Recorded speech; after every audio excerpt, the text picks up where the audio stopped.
বিশ্বাস হয় এটা আজকের ভিডিও। হবিগঞ্জ জেলার নবীগঞ্জ উপজেলার ৭ নম্বর করগাঁও ইউনিয়ন পরিষদ অফিস সংলগ্ন শাখা বরাক নদীর উপর একটা সেতুর অভাবে স্বাধীনতার ৫৪ বছর পরেও বাঁশের সাঁকো দিয়ে প্রত্যেক দিন ঝুঁকি নিয়ে চলাচল করছে ৫টা গ্রামের কয়েক হাজার মানুষ। সরকার আসে, সরকার যায়, কিন্তু অবহেলিত এই জনপদের ভোগান্তির শেষ হয়নি আজ পর্যন্ত। নির্বাচনের সময় নেতারা প্রতিশ্রুতি দেন, ক্ষমতায় যাওয়ার পরপর যথারীতি সবাই ভুলে যান অবহেলিত এই জনপদের কথা। প্রফেসর ইউনূসের সরকারের সেতু বিভাগের কাছে অনুরোধ, এই বছরের মধ্যেই এই সেতুর নির্মাণ কাজ শুরু করুন।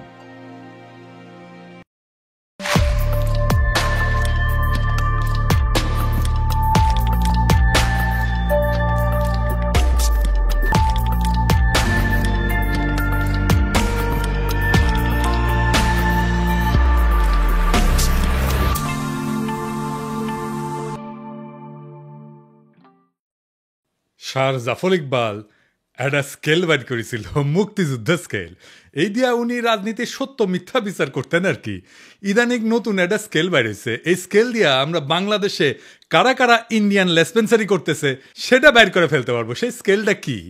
সবাই ভাবিচ্ছে আচ্ছা কয় না কেন দাদা, এত সহজ একটা স্কেল পামো, মেড ইজি হয়ে যাবে সব কিছু, ভালোই তো।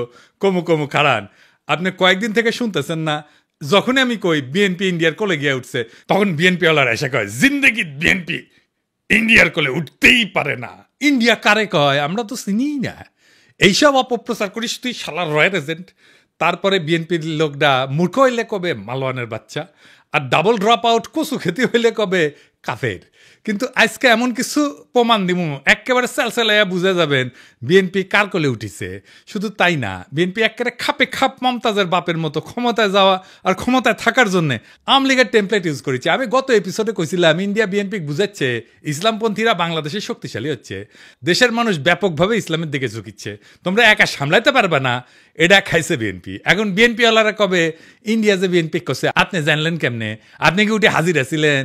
না ছিলাম না, কিন্তু বুঝেছি, করে বুঝেছি, এটাই শিখে দিই আপনাকে, চাইনিজ বুদ্ধি। আপনি যদি কারো ফেটে দেন না, তাহলে দেখবেন ও বাইরে হয়ে চেগায় হাঁটিচ্ছে। তার মানে আপনি যদি কারো চেগায় হাঁটতে দেখেন তাহলে বুঝবেন ওই গড়া গেছে, বুঝছাও? এইবার আসেন দেখি ইন্ডিয়ার খাস লোকেরা বাংলাদেশে কি করছে। বিএনপির সাথে বামেগের ঐক্য হয়েছে, বিএনপির সাথে বামেরা থাকবে, রাজপথে নাকি আন্দোলনও করবি, মাশাআল্লাহ। কিন্তু এমএম আকাশ সবচেয়ে গুরুত্বপূর্ণ কথাটা কয়ে ফেলছে ফসাদ কইরা। সে কইছে যে বিএনপি এবং বামজোট প্রতিক্রিয়াশীল শক্তিকে সুযোগ দিতে নারাজ। তো এই প্রতিক্রিয়াশীল শক্তিকে বাংলাদেশের সাধারণ মুসলমান দেখেন কি করছে। মনে হচ্ছে বিএনপি ও বামজোট উভয় বর্তমান দক্ষিণপন্থী প্রতিক্রিয়াশীল ধর্মীয় শক্তিগুলোকে আরো সংগঠিত হওয়ার সুযোগ দিতে নারাজ। এবার বুঝেছেন তো, সব ইন্ডিয়ান লেসপেন্সার এক হইছে। বামেরা কেন এতদিন পরে ঐক্য করে? এই যে নৌকা লাঙ্গল ধানের শীষ সব সাপেরই একই বিষ, এটা কার স্লোগান? CPB slogan. এখন বিএনপির সাথে ঐক্য করার জন্য দেওয়ানা হয়ে গেছে সিপিবি বামেরা। দেখি যাও কোন হারবাল খাইছে, কলিকাতা হারবাল খাইছে। তারা কইতো বিএনপি নিজেই মুক্ত বাজারপন্থী, বিএনপি আওয়ামী লীগের মধ্যে শ্রেণীগত কোনো পার্থক্য নাই, তারা মুক্ত বাজারে বিশ্বাস করে। করে তারা বলতো আওয়ামী লীগ বিএনপির বাইরে, জোট মহাজোটের বাইরে একটা বিকল্প শক্তি চাই। এখন কেন ঐক্য চায় বিএনপির সাথে? তারা হরতাল ডাকিছিল, মানে সিপিবি, সেটা বিএনপি হ্যাংলার মতো সাপোর্ট দিছিল, প্রায় দেয়। সাপোর্ট দিলে তো ভালোই, আমাকে একজন যদি সাপোর্ট দেয় তাহলে তো ভালোই। কিন্তু সিপিবি কয় আমরা কি বিএনপির সাপোর্ট চাইছি? চাই নাই তো। রামপালে কয়লা ভিত্তিক বিদ্যুৎ কেন্দ্র নিয়ে একটা আন্দোলন করেছিল বামেরা, আমি তখন সিপিবির। তো সেই রামপাল পর্যন্ত লং মার্চে গেছি, সেই লং মার্চে বিএনপির নেতা কর্মীরাও ছিল, চান্দাও দিচ্ছে, আমি নিজে চান্দা তুলিছি বিএনপির অনেক লোকের কাছ থেকে। তো আওয়ামী লীগ থেকে কইছে বামেরা বিএনপির সাথে ঐক্য করিচ্ছে, তো সাথে সাথে লাভ দিয়া কয়া উঠছে আনু মোহাম্মদ বিএনপির সাথে ঐক্যের প্রশ্নই ওঠে না। দেখে যাও এখন কেন বিএনপির সাথে ঐক্য হয়? এই এমএম আকাশকে সে শেখ হাসিনার আমলে লিখেছিল সমকালে, এর জন্য কলে আমি সিপিবি থেকে বহিষ্কার হই। আমার কোনো রাগ নাই, মানে আমি কইছিলাম ওরে বহিষ্কার করতে হবে, তা উল্টে আমি বহিষ্কার হয়ে যাই। সে লিখেছিল তবে ঘটনা যাই ঘটুক, প্রগতিশীল মুক্তিযুদ্ধের পক্ষের শক্তির এক্ষেত্রে যা করণীয় সেটা হচ্ছে 1971 সালের পরাজিত প্রতিক্রিয়াশীল সন্ত্রাসী শক্তিকে যদি আওয়ামী লীগ রাষ্ট্রীয় বল প্রয়োগ করে দুর্বল এবং নিঃশেষিত করতে পারে, তাতে বাগড়া না দেওয়া। বুঝিছাও এই প্রতিক্রিয়াশীল শক্তি কে, ধর্মীয় শক্তি কে, এটা বুঝিছাও? ওই তো কইছে, তাই না? এই সেই ইসলাম বিদ্বেষী আকাশ যে বাংলাদেশে মাদ্রাসা ছাত্র আর ইসলামপন্থীদের রাষ্ট্রীয় শক্তি মানে ডিবি, র্যাব, ডিজিএফআই এগুলো দিয়ে নির্মূল করতে চেয়েছিল, এদের জন্য আয়না ঘর হয়েছে। তার সাথে বিএনপি ঐক্য করে কার পিড়িতে? যে ইন্ডিয়া বলে আওয়ামী লীগে যদি না থাকে বাংলাদেশে আমাদের কোনো বন্ধুই নাই। সে ইন্ডিয়ার বন্ধু হইলো কেমনে? হ্যাঁ, ওরাই কইছে যে দলের সাথে ভারতের সম্পর্ক ঐতিহাসিক, মানে আওয়ামী লীগের সাথে। আওয়ামী লীগ নিজের ওয়েবসাইটে ট্যাঙ্গে রেখেছে, দেখিছে আও কইছে আমাদের সাথে আওয়ামী লীগের সম্পর্ক ঐতিহাসিক। এবার দেখেন আওয়ামী লীগ কি কয়, শুনেন। Well, you know, India is a great friend of Bangladesh. 1971, they supported us, and also 75, they gave shelter. ভারতকে যে দিয়েছি সেটা ভারত সারা জীবন মনে রাখবে। আপনাদের এই দান কোনোদিন আমরা শোধ করতে পারবো না। আমাদের সম্পর্ক ভারতের সাথে যেটা ঐতিহাসিক, যেটা আমাদের রক্তের সাথে সম্পর্কিত, আর চায়নার সাথে আমাদের একটি অর্থনৈতিক সম্পর্ক। আগামী বছর আমরা 50 বছর পূর্তি উৎসব করব। আমাদের বিজয় ভারতের বিজয়, বুঝছেন? আমাদের উন্নয়ন ভারতের উন্নয়ন, ভারতের উন্নয়ন আমাদের উন্নয়ন। ভারত বাংলাদেশ মৈত্রী দীর্ঘজীবী হোক। আমরা ভারতের পক্ষ থেকে জয় বাংলা আমাদের ভারতের বন্ধুরা নির্বিঘ্নে বলে। আমি আমাদের আওয়ামী লীগের মন্ত্রীদেরকেও দেখেছি এদিক ওদিক তাকিয়ে থতমত খায়। কেন আমরা আমাদের এই বন্ধুদের জন্য সঙ্গে জয় বাংলা জয় হিন্দ বলতে পারবো না? আমি জানি না, আমি বললাম। এখন বিএনপি দাবি করলো যে তারা ভারতের সাথে সমমর্যাদার বন্ধুত্ব চায়, আমরা কেন বাকি থাকবো? তো গয়েশ্বর দাদা কইল বিএনপিও ভারতের সাথে বন্ধুত্ব চায়। আবার দেখেন এই যে ইন্ডিয়ান রয়ের স্টেশন কমান্ডার রাজেশ অগ্নিহোত্রীর সাথে বিএনপির স্থায়ী কমিটির সদস্য গয়েশ্বর চন্দ্র রায়ের কন্যা অর্পণা রায় এখন কি যেন লিখিচ্ছে, সাইন করিচ্ছে, দেশ বেঁচে দিচ্ছে বলে হয়, বুঝছাও? রয়ের লোকের সাথে গয়েশ্বর রায় পরিবারের কাজ কি? এবার আসেন দেখি এই বন্ধুত্ব হওয়ার পরে মির্জা ফখরুল কি কয়, শুনেন। ভারত আমাদের প্রতিবেশী, সবচেয়ে বড় প্রতিবেশী, আমাদের বন্ধু। আমাদের যুদ্ধের সময় 1971 যুদ্ধের সময় আমাদের সহযোগিতা করেছিল। আমরা ভারতের কাছে সবসময় প্রত্যাশা করি যে ভারত বাংলাদেশের মানুষের পাশে দাঁড়াবে। দেখেছেন দোস্তালি হয়ে গেছে কলে। যে বিএনপি গত ডিসেম্বরে কইছিল বাংলাদেশ নয় ভারতের বন্ধুত্ব হাসিনার সঙ্গে, তো এখন কি এলো? তো এখন জামাত দেখলো যে ট্রেন তো মিস হয়ে গেল, যাইতেছে, তো সেও কল সখী ধরো ধরো ধরো ধরো, আমি কি তোমার পর? তা কইল বন্ধুত্ব চাই, সহযোগিতা চাই। ভারতের প্রতি জামাতের বার্তা। ইন্ডিয়া কিছু হইলেই জামাতিরে পুন্দায়, তাও হ্যাংলার মতো। ইন্ডিয়ার প্রেম ছাড়া ওদের চলে না। হ্যাঁ, ওই যে গান আছে না, হয়তো কিছুই নাহি পাবো তবুও তোমায় আমি দূর হতে ভালোবেসে যাবো। ওই করে দূর হতে ভালোবেসে যাবে জামাত ইন্ডিয়াকে, বুঝছাও? কিছু পাবে না। তারপরে এখন প্রফেসর ইউনুসকে মোদি কইতেছে বাংলাদেশে কোনো নির্দিষ্ট দলকে সমর্থন করে না ভারত। হ্যাঁ, এই যে ভারতের ফেও ধরা, বন্ধুত্বের ফেও ধরা, দেওয়ানা হয়ে যাওয়া ইন্ডিয়ার বন্ধুত্বের জন্য, এটা কেন? ইন্ডিয়া বাংলাদেশে এমন একটা ধারণা তৈরি করেছে যে ইন্ডিয়া ছাড়া বাংলাদেশে কেউ রাজনীতি করবে পারবে না। ইন্ডিয়ার সাথে গুড টার্মসে না থাকলে বাংলাদেশে ক্ষমতা আসা যাবে না। ইন্ডিয়া আর্মি ঢুকে দেবে বাংলাদেশে, ইন্ডিয়ার নামে কাপড় নষ্ট করে ফেলে। এরা মনে হয় যে বজরং দলের এই পান্ডার কথায় ডরে কাঁপে, বুঝেছাও? শুনেন। বাংলাদেশ এবং পাকিস্তানকে সারা পৃথিবীর মানচিত্র থেকে আমরা মুছিয়ে দেব। বজরং দল হুঁশিয়ার করছে বাংলাদেশ পাকিস্তানকে। এবং আবারও বলছি, ভারতবর্ষ থেকে যারা পাকিস্তানের প্রেমী, যারা পাকিস্তানের গুণগান গাইছে, যারা গাইছে বাংলাদেশের গুণগান, তাদেরকে বলে রাখছি বজরং দল থেকে হুঁশিয়ার দিয়ে দিচ্ছি, আগামী দিনে তোমরা কিন্তু এই ভারতবর্ষকে ছাড়ো, এই ভারত মাতাকে তোমরা ছাড়ো, হাতে অস্ত্র তুলে রাখুন। পাকিস্তানকে কড়া ভাষায় জবাব দিতে হবে। অথবা ওই গদি মিডিয়ারে রংপুর হারসিটাঙ্গাং কাইটে নেওয়ার গল্প শুনে ডরায়।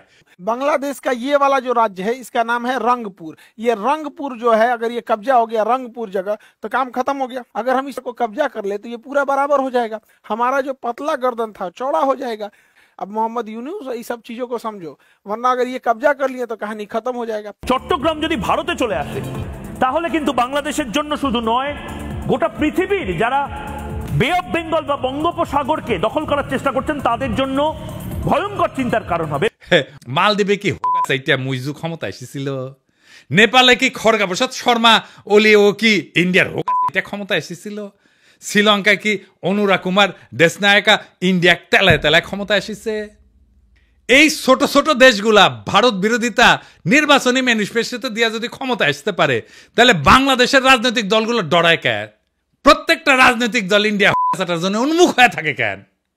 তাইলে যারা মনে করে ইন্ডিয়ার চাটলে বাংলাদেশের রাষ্ট্র ক্ষমতা আসা যাবে না, রাজনীতি করেন না, বাংলাদেশে ভোটে দাঁড়ায়েন না। বাংলাদেশে ভারতীয় আধিপত্যবাদের অবসান যার ভোটের প্রতিশ্রুতির 1 নাম্বার প্রতিশ্রুতি না হবে, তাদের ভোটের ক্যাম্পেইন শুনবেন না, ওই ক্যান্ডিডেটের এলাকা ঢুকতে দিবেন না। এই ইন্ডিয়া সিপিবিরে ঢুকাইছে বিএনপির কান্দে চেপে ইন্ডিয়ান এজেন্ডাগুলো বাস্তবায়ন করতে। যেই সিপিবি অভিন্ন গোয়েন্দা রিপোর্টের উপরে ভিত্তি কইরা সিপিবির দলীয় পত্রিকা একতায় বর্ষা বিপ্লবের সময় প্রচার করেছিল ফ্যাসিবাদ অনুরাগী নানা ধরনের তথ্য বিশ্লেষণ, বিবরণ, ব্যাখ্যা এবং বিবৃতি। যখন গণ অভ্যুত্থান বিপ্লব চলেছিল তখন পুরা জুলাই মাস এবং আগস্টের 5 তারিখ পর্যন্ত একতা সংগোপনে নীরবে তাদের গণবিরোধী এবং নিন্দনীয় কার্যক্রম চালায় গেছে। আর এখন এই প্রগতিশীল হওয়ার ইন্ডিয়ান লাইনে বিএনপি নামিছে। এম আকাশে বক্তব্যটা কবে দিছে জানেন? 28 জানুয়ারি 2025-এ। আর সেইটা পইরা মুগ্ধ হইয়া অসল মালদের নিয়া স্বপ্নে বিভোর বিএনপির জীর্ণ বৃদ্ধ নেতারা প্রগতিশীল হওয়ার একটা লাইন পেয়ে গেছে, ঝাঁপায় পড়েছে তাদের দিকে। পতিত ফ্যাসিস্ট হাসিনার শাসনামলে যখন খুনিদের জুলুম নির্যাতনের বিরুদ্ধে লড়াই করাটা ছিল প্রধান কর্তব্য, তখন নিপীড়নকারীদের দোসর এম আকাশের ভূমিকা ছিল ঘৃণ্য দালালির। 2018 সালের পর থেকে বামপন্থীদের মধ্যে থেকে যখনই কোনো আন্দোলন নিয়ে কেউ আগাইতে চেয়েছে তাদের বিরুদ্ধে নামছে, নিন্দা এবং কুৎসা ডাটাইছে এই আকাশ, দিবালক সিংহ এবং চট্টগ্রাম পোর্ট লুণ্ঠনকারী মাহবুব জামান। সিপিবির মধ্যে ফ্যাসিস্ট বিরোধীদের এরা ট্যাগ দিত A to Z ঐক্যপন্থী হিসাবে। খুনি হাসিনা সরকার ফেলার জন্য এরা বিএনপি জামাতের সাথে ঐক্য করতে চায়, এই অভিযোগ তুলা সিপিবিতে তাদের রাজনৈতিক প্রতিপক্ষকে কোণঠাসা করা হইতো। আর এখন এই এম আকাশ সাহিত্যে বামপন্থীদের মধ্যে সবচেয়ে প্রো বিএনপি তাত্ত্বিক হিসাবে। এখন কাদের সাথে কৌশলগত জোট করতে হবে, এদের সেই সিগন্যাল দিচ্ছে ইন্ডিয়ারা, সাথে নেমে পড়ছে এজেন্টগুলা। লেখক মুস্তাক আহমেদ নির্যাতিত হয়ে কারাগারে মৃত্যুবরণ করলে এর প্রতিবাদে ঢাকার রাস্তায় আন্দোলনের নামে ছাত্র ইউনিয়ন। তখন গ্রেপ্তার হওয়া 6 ছাত্র নেতাকে বিপদগামী বলে ঘোষণা দেয় সিপিবি এম আকাশ। সংগ্রামরতদের ধরে শারীরিক নির্যাতন করে জেলে পুরতে পুলিশকে উৎসাহ দিয়েছিল এই দলটির আওয়ামী লীগ পন্থী নেতারা। কতটা নিষ্ঠুর নির্মম বাটপার হইলে নিজ দলের নেতাকর্মীদের বিরুদ্ধে রাষ্ট্রশক্তিদেরকে লেলাই দিতে পারে। ফ্যাসিস্টদের এই সহযোগী সিপিবির নেতারা তাদের প্রাণাধিক প্রিয় মুজিব তনয়া খুনি হাসিনার পলায়নের 9 মাসের কম সময়ের মধ্যে স্বপ্ন দেখতেছে বিএনপির ঘাড়ে ভর করে রাজনীতির ময়দানে আশ্রয় নিবে, আসন্ন পার্লামেন্টের মেম্বার হবে। আর বিএনপিও গণবিরোধী এই সমস্ত পসামেলের ভাগারে পরিণত হইতে চাইতেছে। ইন্ডিয়ার পরামর্শে সোয়ার পথে হাঁটতে গিয়া ইনশাল্লাহ এভাবে মহাসড়ক খারাপে বিএনপি নিজেও জয় বাংলা হয়ে যাবে আওয়ামী লীগের মতো। এই এম আকাশ কয়দিন আগে মেঘনা গ্রুপের মোস্তফার এপিসোড করেছিলাম না, দেখেন কি খাতির এই এম আকাশের। তাইর ভাইয়ের সাথেও বসিছে একই টেবিলে। তুই নাকি কমিউনিস্ট, তো দুর্বৃত্ত আওয়ামী অলিগার্কের সাথে তোর কি সম্পর্ক রে আকাশের বাচ্চা? উই তো তোর শ্রেণী শত্রু। দেখেছেন সব ইন্ডিয়ান রসুনের প্রগতিশীল টুপকি একই সাথে। সিপিবি অফিস কেন আমি দখল করে নেওয়ার কথা বলি দেখেছেন, বুঝেছাও? এই জন্যে। এইবার আসেন সন্তোষ শর্মার প্রসঙ্গ। সন্তোষ শর্মা পার রয়ের এজেন্ট, এর প্রথম মিটিং এ আনছে বিএনপি। দেখেন বাংলাদেশ ফুটবল জনগণ পরিষদের সাধারণ সম্পাদক বিশিষ্ট সাংবাদিক সন্তোষ শর্মা। সন্তোষ শর্মা শুভেচ্ছা বক্তব্য রাখবেন। আমি ভাগ্যবান, আমি যখন বক্তব্য রাখতে উঠছি তখন মাননীয় ভারপ্রাপ্ত চেয়ারম্যান আমাদের মাঝে, আমি কৃতজ্ঞতা। তারেক রহমানের উপস্থিত আছে। এখন কবেন তারেক রহমান লন্ডনে থাকেন, চিনেন না? একবার না একাধিকবার সন্তোষ শর্মাকে তারেক রহমানের মিটিং এ ছিল। এই দেখেন, আবার দেখেন। মাননীয় ভারপ্রাপ্ত চেয়ারম্যান, আমি গত দিনের ন্যায় আজকেও ভাগ্যবান যে আমার বক্তৃতার সময় আপনাকে পেয়েছি, সেজন্য কৃতজ্ঞতা জানাচ্ছি। মাননীয় ভারপ্রাপ্ত চেয়ারম্যান, আপনাকে বাংলাদেশের সনাতনী সম্প্রদায় এবং বাংলাদেশ পূজা উদযাপন পরিষদের লক্ষ লক্ষ নেতাকর্মীর পক্ষ থেকে বিজয় আর শুভেচ্ছা জানাতে চাই। কালবেলার প্রকাশক এখন কে জানেন? কালবেলার প্রকাশক এখন বিএনপি। নুরুদ্দিন অপু তারেক রহমানের সাবেক এপিএস, এই কালবেলার প্রকাশক এখন সে। সন্তোষ শর্মা বিএনপির কর্মচারী, এখন রয়্যাল এজেন্ট হয় বিএনপির কর্মচারী। বিএনপি যদি এরপরও বলে ভারতের সাথে আমাদের সম্পর্ক নাই, তাইলে হবে উল্টা বিএনপি মূর্খসোদা সাপোর্টারগুলো বলে আমি নাকি রয়্যাল এজেন্ট। সন্তোষ শর্মা না, এই বিএনপি ক্ষমতাটা আসলে আওয়ামী লীগের মতো আলেম পেটাবে। হারুন ইজাহার রেডিওয়ান আবারও আপনার ধরবে। এম আকাশ কইছে না, বিএনপি এবং বামজোট উভয় বর্তমান দক্ষিণপন্থী প্রতিক্রিয়াশীল ধর্মীয় শক্তিগুলোকে আরো সংগঠিত হওয়ার সুযোগ দিতে নারাজ। এই বিএনপি কি জিয়ার বিএনপি? এই বিএনপি কি খালেদা জিয়ার বিএনপি? এই বিএনপিকে কি আপনারা ক্ষমতায় দেখতে চান?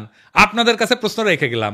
আমি যখন টের পাইছি বিএনপি ইন্ডিয়ার কলেজে উঠিছে, তখন থেকে আমি প্রতিবাদ করে গেছি। আর বিএনপির নেতাকর্মীরা কয়ে গেছে বিএনপির পণ দেখেন আমি আঙুল দিতেছি। দেশের স্থিতিশীলতা চাই না, আমি মবস্টার, দেশকে অশান্ত রাখতে চাই, যেন ইন্ডিয়ার সুবিধা হয়। এটার বেকুবি বলবেন না শয়তানি বলবেন। এম আকাশ যে বিবৃতি দিল বিএনপির কাউরে প্রতিবাদ করতে দেখছেন? দেখেন নাই। মানে এটা বিএনপিরও কথা, আকাশ মিছা কথা বলে নাই। এরপরে সন্তোষ শর্মাকে স্টেজে আনলোকে জামাত। দেখেন জামাত হিন্দুদের নিয়ে প্রোগ্রাম করবে, এটা জিজ্ঞেস করে নিবে না কয়েকজনকে যে কারে কারে ডাকা যায়? এইসব কথা যখন আমি বলি, বিএনপি জামাতের উভয় দলের কিছু কর্মী আছে বলে বিএনপির কি বুদ্ধি কম পড়িছে যে তোর কাছে বুদ্ধি নিবে? জামাত কয় তুই কি মজলিসে শুরার সদস্য যে তোর কাছে বুদ্ধি নিবে? তার মানে এরা আমজনতার কথা শুনবে না, আপনার আমার কথা শুনবে না। এরা কেমন স্বৈরাচার হবে বুঝা দেখেন। প্রফেসর যাক ক্ষমতা ছাইরা বিএনপি জামাত যে আসুক, তারাই জনগণকে আওয়ামী লীগের মতো সকাল সন্ধ্যা ঠাপাবে। মাথায় রেখেন। তাহলে হাসিনা কি খারাপ ছিল? হাসিনা যা ভালো মনে করতো তাই করতো, আর বলতো আমার অপরাধটা কি? দেশবাসীর কাছে আমি বিচার চাই, কি অপরাধটা কি করেছি। এই জন্যই বলি কিছুই বদলাবে না, যা ছিল আগের মতো তাই থাকবে। আর একটা বিএনপি শাসন পাবো, ঠিক আওয়ামী লীগের মতো শাসন হবে। এইরকম গুমখুন শুরু হবে। একইভাবে সিপি গ্যাংয়ের মতো ঝাঁপায় পড়ে তারা এখনই আমাদের প্রোফাইলে। ক্ষমতা আসলে কি করবে সেটা দেখেন। জনগণ দেশ ওদের মাথায় নাই, ওদের মাথায় আছে ক্ষমতা। কেমনে ক্ষমতায় যাবে? আওয়ামী লীগের মতো। আওয়ামী লীগ একই সাথে প্রগতিশীল হবে, একই সাথে এমন কর্মী রাখবে যারা আমাকে রয়্যাল এজেন্ট বলবে অথবা মালাউন বলবে, কারণ আমি তাদের রাজনৈতিক বিরোধিতা করি। আমি কয়ে দিলাম বিএনপি ক্ষমতা আসলে না, তারা আওয়ামী লীগের সাথে ডাবল দুঃশাসন দেবে। লিখে রাখেন, মিলাই নেন। প্রফেসর ইউনূস যেটি পাবেন ধৈর্য করবেন, স্যার আমাদের এই আজ দহার কাছে ফেলাই যায় না। আপনি যতদিন আছেন ততদিন আমরা মানুষের মর্যাদা পাবো, সারা জীবনের সঞ্চয় হয়ে থাকবে সেটা। যতদিন পারেন থাকেন স্যার। আর কেউ যদি দ্রুত নির্বাচনের দাবি নিয়ে আসে না, আগে বিএনপির কর্মীদের কই যাবেন না আপনারা আন্দোলনে, পারলে জনতারের সাথে নিয়ে দিবেন দাবরানি। আমি কলে এটা একটা ফর্মুলা দিছিলাম ট্রানজিশনাল সরকার, সেটা শুনবে না তারা। বিএনপির নেতাদের দেখা হইলে কইবেন পিনাকি দাদা যে ফর্মুলা দিছিল, প্রধান উপদেষ্টা প্রফেসর ইউনূস, উপপ্রধান উপদেষ্টা তারেক রহমান, আর রাজনৈতিক দল নিয়ে উপদেষ্টা পরিষদ পুনর্গঠন, এটা কেন মানতেছেন না? আমার খালি ডর প্রফেসর ইউনূস বিরক্ত হয়ে চলে যায় কিনা ক্ষমতা স্যার। এটা শুনেন কি করছে প্রফেসর ইউনূসের ক্ষমতা সম্পর্কে। এই 8-9 মাসে মানুষের ভালো খায়, মানুষের ভালো চলে, মানুষের পকেটে টাকাও থাকে, কোনো চুরি হয় না, ডাকাতি হয় না। আঙ্গো হারে দরকার, আঙ্গো খালা দেওয়া দরকার নাই, টাকা কিনাও দরকার নাই। হ্যাঁ যত গালানে থাকবো তত মানুষের ভালো থাকবো। শুনেছেন তো? এখন ডিসেম্বরে নির্বাচন হবে, বিএনপি এমপি নমিনেশন বেচবে, মেলা বাণিজ্য হবে, তারপর টাকা টুকা ছড়াই ইলেকশন করবে, সরকার গঠন করবে, বিরোধী দল হবে আওয়ামী লীগ, আর ছাগলের 3 নম্বর বাচ্চা হবে জামাত। তারপরে হারুন ইজাহারদেরকে আবার ধরা হবে, সন্তোষ শর্মা ইন্টারোগেশনে হাজির থাকবে। আজ এইভাবে বাংলাদেশের আকাশে জমিছে বিশ্বাসঘাতকতার ঘন মেঘ। এক সময় যে রাজনীতিবিদরা মুক্তির গান গাইছিল, আজ তারাই ভারতের দাসত্বের ঘুঁটি হইয়া নোংরা ষড়যন্ত্রের খেলা খেলিচ্ছে। বিএনপি, জামাত আর সিপিবি একে একে সবাই বর্ষা বিপ্লবের চেতনাকে পায়ে দলিত কইরা দিল্লির দরবারে মাথা নত করিছে। ক্ষমতার লোভ আর বিদেশি প্রভুদের সন্তুষ্ট করার লজ্জাজনক প্রতিযোগিতায় তারা হারাইছে নিজেদের আত্মা, বিকায় দিছে দেশের স্বপ্ন। কিন্তু বাংলাদেশ মাথা নত করার জন্য জন্মায়নি। এই মাটি, এই মানুষ বর্ষার বজ্রবিদ্যুতের মতো জায়গায় উঠবে সমস্ত দাসত্বের শৃঙ্খল ছিন্ন কইরা। বর্ষা বিপ্লবের চেতনায় দীপ্ত নতুন প্রজন্ম শপথ নিছে, কোন ভারতের পদলেহনকারী এদেশের শাসন করবে না। কোন ভণ্ড সোগান আর মেকি প্রগতিশীলতা আমাদের রুখতে পারবে না। আমরা ঘুমন্ত না, আমরা কেবল ঝড়ের অপেক্ষায়। আমরা বিজয়ের জন্য আগায় চলছি, বজ্রকণ্ঠে ঘোষণা দিতে বর্ষা বিপ্লবের চেতনা অমর হোক, ভারতীয় আধিপত্যবাদের অবসান ঘটুক, ইনকিলাব জিন্দাবাদ।